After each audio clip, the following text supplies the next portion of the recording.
Soteriology, the doctrine of salvation. How can you get saved? Can you get saved? Do you have control of your own salvation, or are you just a puppet on the hands of the Almighty God, whose destination is completely unpredictable and unchangeable? In the Christian world, this is a very controversial topic that has been debated since the early church, and it's still debated to this day. The Puritans, a religious reform movement that started in the Church of England in the 16th century, was one of the first religious groups to popularize one view of soteriology: Calvinism. Their view on soteriology and the history of how this concept was challenged by Arminianism is what's gonna be covered in this video.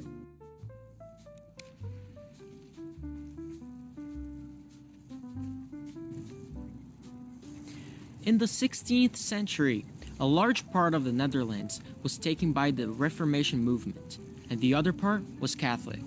In one of the seminaries, in the part that was Reformed, there was a very influential and intelligent professor named Jacobus Arminius, or also known as Arminius. He was a theology professor and did not agree completely with the Reformed ideas.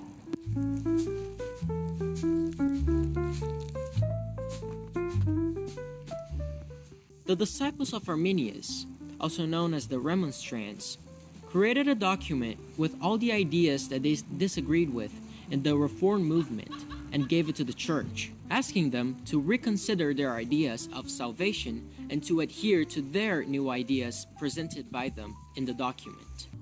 In the document given, it was presented 5 opposing points to the view of Calvinism, which were: 1.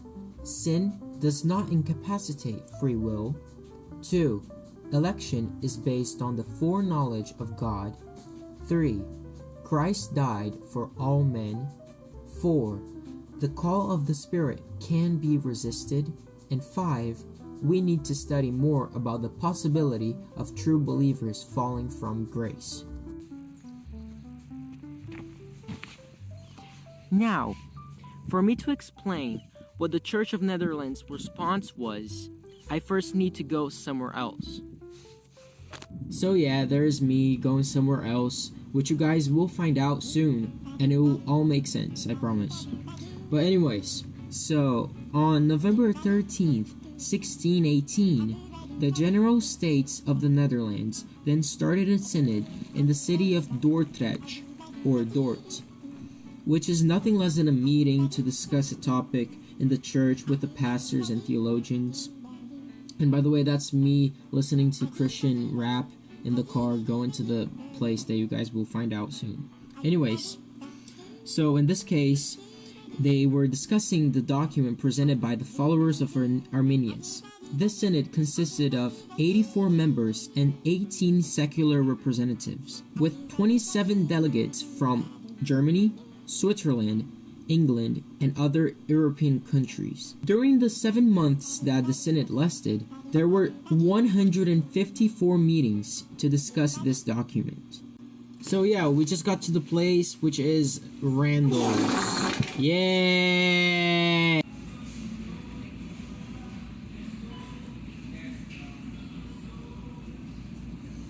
So, in response, the church responded with 5 points, which are now known as the 5 points of Calvinism, which are total depravity, unconditional election, limited atonement, irresistible grace, and perseverance of the saints, making then the tulip